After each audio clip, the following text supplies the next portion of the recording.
C'est pas extraordinaire, ça révolutionne pas le genre de la série, mais ça passe.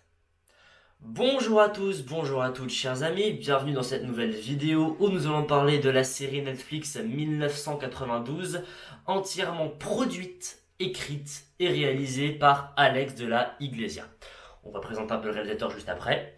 D'abord, je précise, comme d'habitude, n'hésitez pas à vous abonner, à mettre un petit commentaire, activer la cloche des notifications, à me dire si vous avez vu la série ou si vous ne l'avez pas vue, et quel prochain film et série aimeriez-vous que je critique. Donc, pour revenir sur la série, Alex de la Iglesia aujourd'hui est un nom à connaître vu que c'est le réalisateur scénariste qui a redonné ses lettres d'or au cinéma d'horreur espagnol dans les années 90-2000 avec des films comme Le Jour de la Bête qui sont aujourd'hui cultes, la très très bonne comédie Mes chers voisins qui est excellente. Dans les années 2000 et 2010, il a fait pas mal de trucs, notamment Balade attristée sur la guerre civile que j'aime pas. Tout le monde dit que c'est son chef-d'œuvre, mais moi j'aime pas du tout Balade attristée.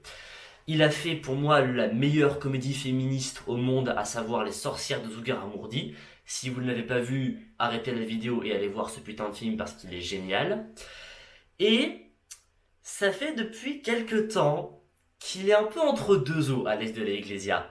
Il nous a servi en 2020 et 2024 les deux saisons de Trente Monedas ou dans son titre anglais 30 Coins, qui a été une des meilleures séries que j'ai vues de ma vie, vraiment, c'est sur HBO Max parce que c'est entièrement produit par HBO, donc allez voir 30 Coins, surtout que c'est sorti que cette année, alors que la première saison c'était quand même 2020, donc là vous avez les deux saisons et on sait qu'il y en aura une troisième, il avait écrit et réalisé tous les épisodes, et en 2021, il avait fait un film qui est sorti au cinéma en Espagne, mais sur Amazon Prime Video cette année en France, parce que c'était produit par Amazon, Venetia Frenia.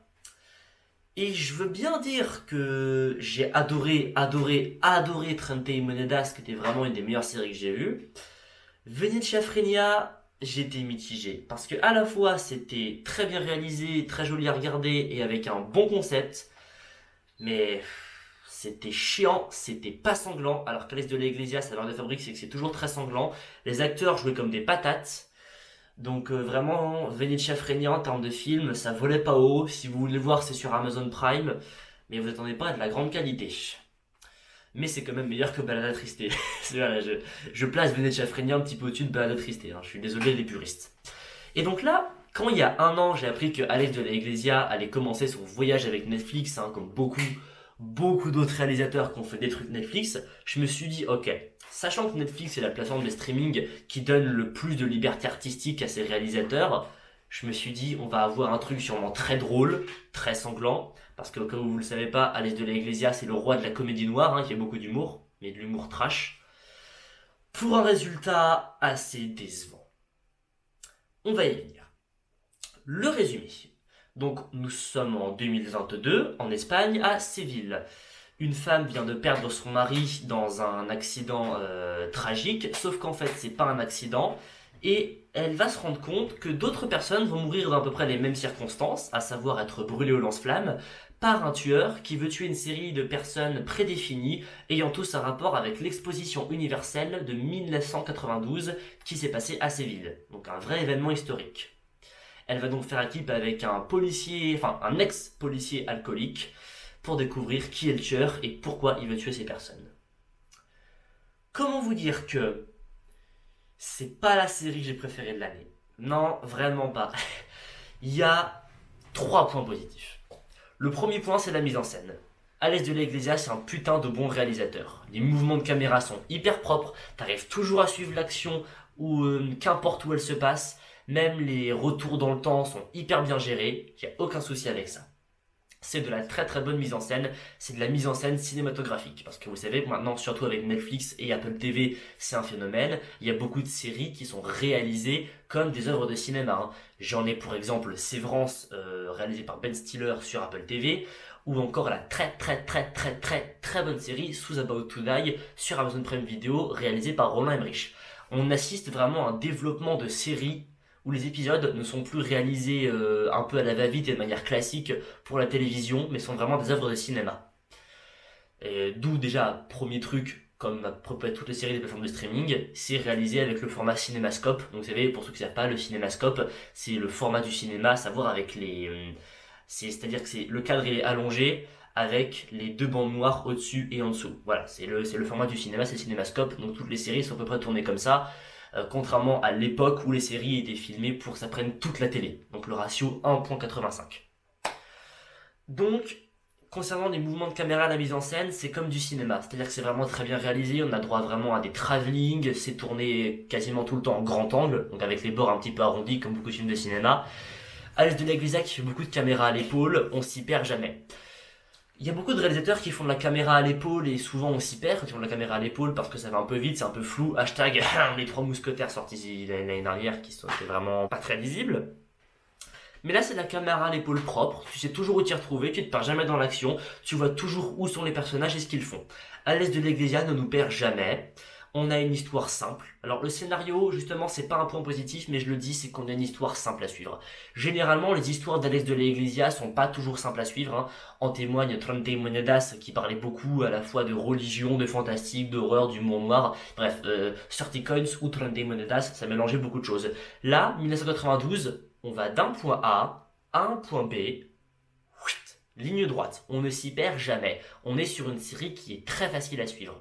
Ça dure 6 épisodes. Les 6 épisodes font quasiment tous 45 minutes, donc c'est vraiment un format classique. Je pense que ça serait une mini-série, parce que je sais pas s'il y a une suite de prévue, mais généralement, les séries où il y a des suites de prévues, elles font 8-10 épisodes. Là, on a que 6 épisodes, et 6 épisodes, c'est le format des mini-séries. Donc, est-ce qu'il y a qu'une seule saison? Je pense que ça serait bien, parce qu'en vrai, il y a rien d'autre à raconter, quoi. La fin se suffit elle-même. Je pense pas qu'on puisse faire une deuxième saison. Donc la mise en scène, vraiment très très propre, c'est le gros point positif, c'est qu'Alex de la Iglesia, c'est un putain de bon réalisateur. Deuxième bon point, le jeu d'acteur. Alors j'ai pas retenu le prénom de tous les acteurs parce que je les connais pas et que je suis pas très bon en espagnol, mais les deux acteurs principaux, donc qui jouent le personnage de Richie et le personnage de Amparo, donc l'homme et la femme, sont très très bons. Vraiment, l'actrice qui joue Amparo, elle arrive vraiment à nous faire passer de vraies émotions. Tu ressens sa tristesse quand elle perd son mari, mais aussi toute sa force et le fait qu'elle a envie de se battre pour se remettre d'aplomb et mener l'enquête comme une vraie flic. Le personnage de Richie, il a plus de profondeur parce qu'en fait c'est un ex-policier qui a été renvoyé pour alcoolisme, il a plus de famille parce que sa famille s'est barrée à cause de son alcoolisme. Donc vraiment il y a tout un arc narratif sur lui qui marche très très bien. Donc Richie et Amparo, les deux acteurs sont excellents. Les autres acteurs, ils font leur job, c'est ni très bon ni très mauvais. Mais voilà, il suffisait eux-mêmes, ils font leur job. Par exemple, l'acteur qui joue le tueur, je trouve qu'il le fait très très bien, même si il dit pas grand chose. Sans trop vous spoiler, l'acteur qui joue le méchant ne dit pas grand chose, mais il a une performance gestuelle et une présence qui se ressent. Et l'acteur qui fait le grand méchant, parce que oui, le tueur, c'est pas le grand méchant, le grand méchant au-dessus de tout, il cache bien son jeu. C'est-à-dire que le personnage, tu le vois dans l'épisode 2 ou 3, je crois que c'est l'épisode 2, tu dis, il est pas net. C'est un point négatif de la série, c'est qu'elle est prévisible. C'est très très prévisible. Tu vois comment ça va se dérouler, que ça va se finir dès l'épisode 2 ou 3. Donc dès que tu vois ce personnage-là qui arrive, qui est tout gentil, tout mignon, tu dis, je le sens pas, lui c'est un connard. Et effectivement, c'est un connard vu que c'était le grand méchant de la série. Donc non, le jeu d'acteur plutôt bien, c'est vraiment un bon point, c'est que tous les acteurs généralement dans les productions de la Iglesia ils jouent bien, à part dans Venezia Frenia où ils jouent vraiment comme des cons. Mais je vous dis, Venezia Frenia c'est l'exemple du film de plateforme type qui est agréable à regarder mais qui est juste inutile et inintéressant. Et là justement, 1992 n'est pas inintéressant, on rentre dans l'histoire, on arrive à la suivre. Moi j'ai regardé la série en 3 jours, vraiment en 3 jours j'avais fait les 6 épisodes. Donc je l'ai binge-watché et voilà, c'est une série simple à regarder. Mais on va d'un point A à un point B, on a vraiment une histoire qui suffit elle-même, des personnages assez attachants. C'est pas une série de prise de tête. Je veux dire, contrairement à d'autres films de la Iglesia où on réfléchissait par rapport, je sais pas, au féminisme, à la religion, à la violence, là, si peut-être par rapport au personnage de Richie, avec son alcoolisme, genre comment se sortir d'une addiction, ou alors Amparo avec son deuil, comment est-ce qu'on réfléchit et qu'on reprend sa vie après la perte d'un être cher, mais c'est pas transcendant, il n'y a pas de message. Voilà, derrière 1992, il n'y a pas de message. C'est pas du grand de la Iglesia. C'est ce qui m'a dérangé en fait, c'est que ce n'est pas du grand de la Iglesia. Ça ne m'a forcément impressionné. Oui, c'est joli à regarder, oui, c'est bien joué, mais c'est pas son chef-d'œuvre le plus grandiose. Et donc le troisième point positif, ce sont les effets spéciaux. Alex de la Iglesia n'a quasiment jamais eu de bons effets spéciaux.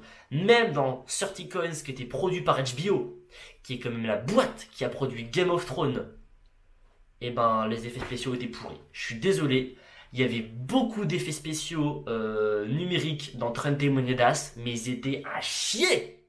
À chier. Comment HBO, qui te fait des Game of Thrones et des The Walking Dead, ils te sortent une série où les effets spéciaux sont aussi pourraves qu'un film japonais? Parce que c'est bien connu, les films japonais ont des effets spéciaux pourraves. Je ne reviendrai pas là-dessus. Par contre, concernant les effets spéciaux pratiques et numériques de 1992, c'est très bien. C'est-à-dire que la plupart des effets spéciaux numériques, ça va être du feu. Le feu est très réaliste. J'avais vraiment l'impression d'avoir du vrai feu, à part quand il est sur les gens. Quand les gens brûlent, c'est dégueulasse à regarder. Tu vois qu'ils ont vraiment fait un truc à la va-vite. En fait, quand le feu est sur les bâtiments ou dans une pièce, c'est hyper réaliste. Mais quand le feu est sur les gens et que les gens se débattent pendant qu'ils brûlent, c'est pas beau. C'est juste pas beau. Mais les effets spéciaux pratiques, donc à savoir les gens brûlés, parce que c'est juste ça en fait, les effets spéciaux pratiques du film, c'est juste des corps calcinés, et ben les corps calcinés sont extrêmement bien faits.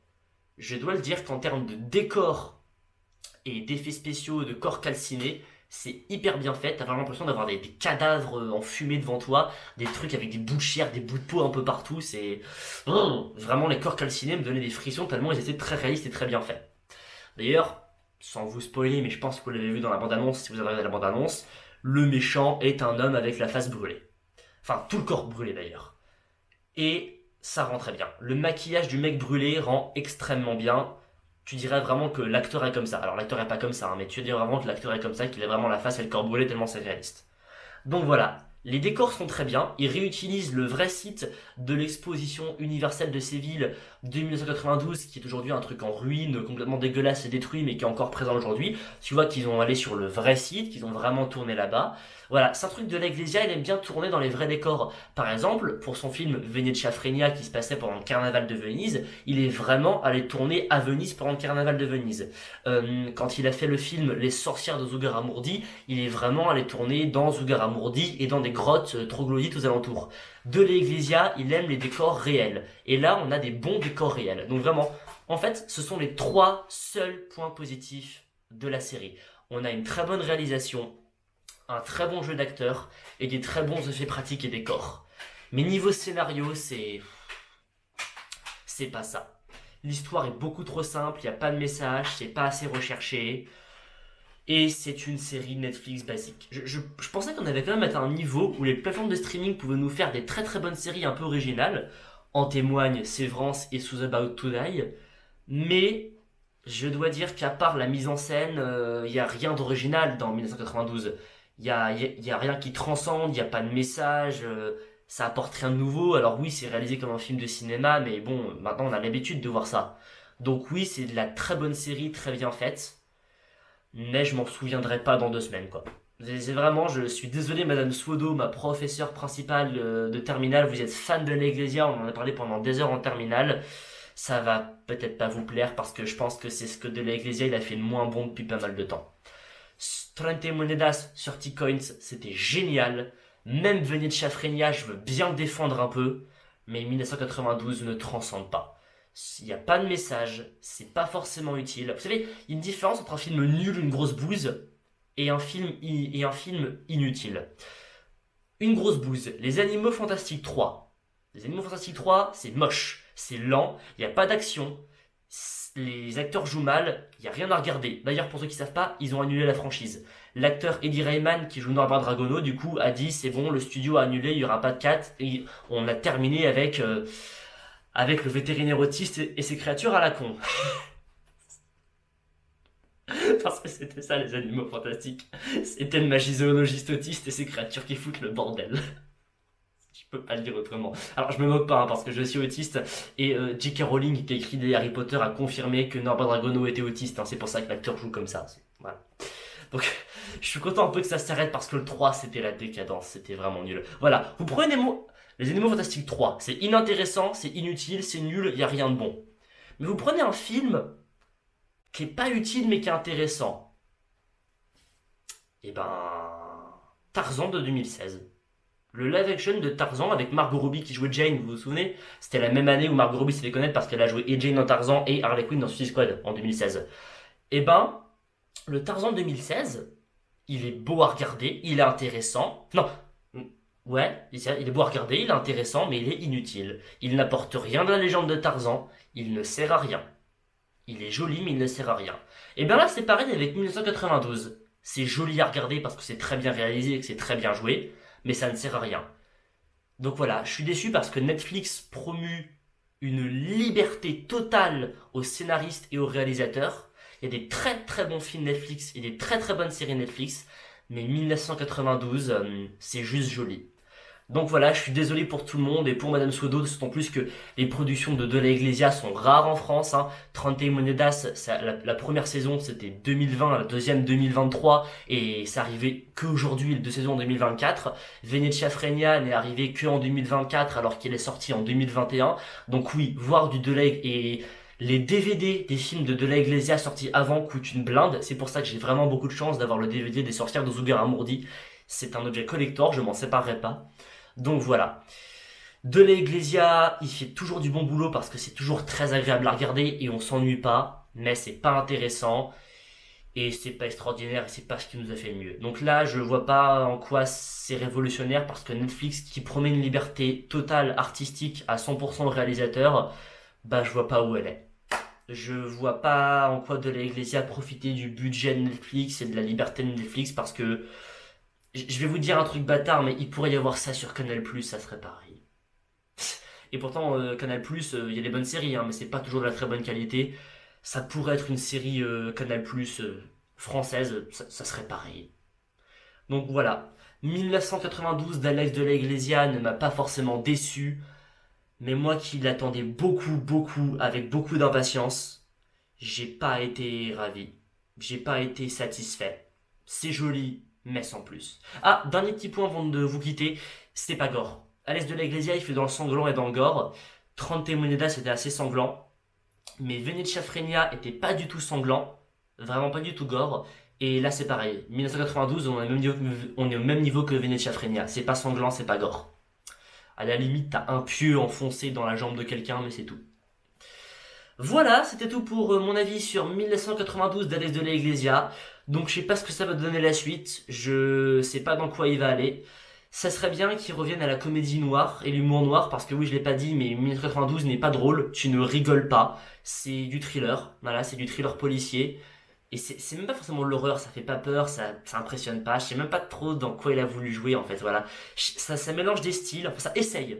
Ça essaye de mélanger des styles, mais ça y arrive pas. Donc voilà, je sais pas ce que va devenir à l'Est de la Iglesia, mais 1992, c'est pas révolutionnaire et c'est pas un chef-d'œuvre en termes de série.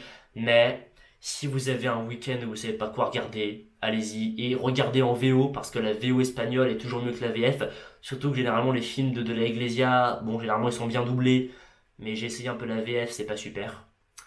Voilà. Donc c'est tout en ce qui concerne mon avis sur la série. Prenez soin de vous, bouffez des films et des séries comme pas permis. Ciao et on se retrouve vite.